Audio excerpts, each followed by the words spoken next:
are the Daily Tech headlines for Tuesday, June 18th, 2024. I'm Rob Dunwood. Meta's new social media network Threads has launched an API for developers, allowing them to publish posts, fetch their own content, and deploy reply management tools that will allow users to hide, unhide, or respond to specific replies.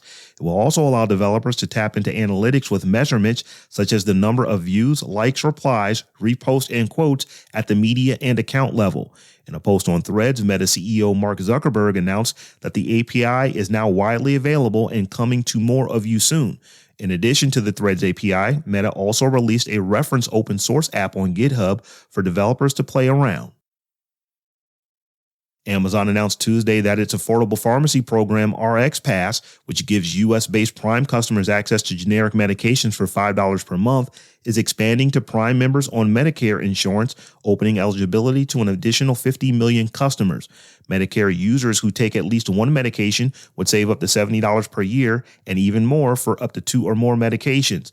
Amazon estimates that if every eligible Prime user signed up for the service, it could save Medicare $2 billion annually and reduce customer out-of-pocket spending.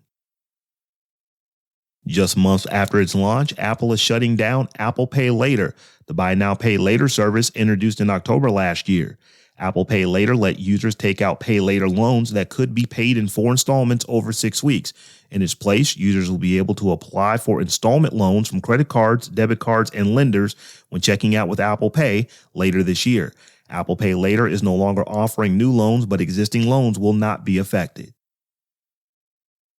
Google announced Tuesday that Gemini is now available in India on mobile. The app is available in English and 9 other Indian languages. In a blog post, Google said both the Gemini app and Gemini Advanced, which gives users access to Google's most capable AI models, will now be available in 9 Indian languages, helping more people access information and complete tasks in their preferred language.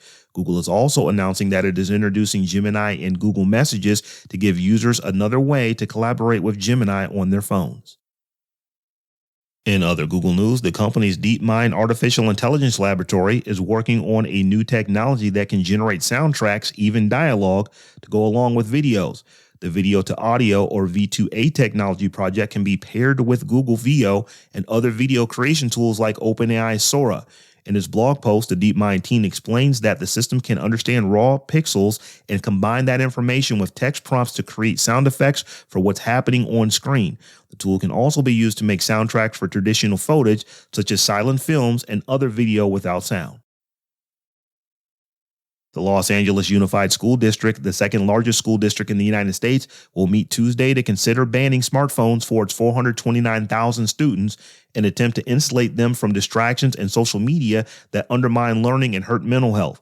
The LA School Board is scheduled to vote on a proposal within 120 days to develop a policy that would prohibit student use of cell phones and social media platforms and be in place by January 2025. If approved, Los Angeles would join a number of smaller school districts to ban access to phones and/or social media. The state of Florida has banned social media use in schools for its 2.8 million students across the state. LG Electronics and ChargePoint Tuesday announced a deal to install more electric vehicle charging stations in the U.S. As part of the deal, ChargePoint will provide software to operate LG's EV chargers, and LG will supply ChargePoint with hardware to bolster its network of 306,000 charge ports. Companies say the plan will come together to jointly install commercial charging solutions, with the first deliveries expected later this summer. And finally, Snapchat parent company Snap launched its latest iteration of generative AI technology that will allow users to see more realistic special effects when they use phone cameras to film themselves. Snap also announced an upgraded version of its developer program called Lens Studio, which lets artists and developers create AR features for Snapchat or other websites and apps. In an interview, Snap's chief technology officer Bobby Murphy said, "What's fun for us is that these tools both stretch the creative space in which people can work, but they're also easy to use, so newcomers can build something unique very quickly." For more discussion of the tech news of the day, subscribe to dailytechnewsshow.com. And if you enjoy the show, remember to tell a friend to check us out. Thanks for listening. We'll talk to you next time.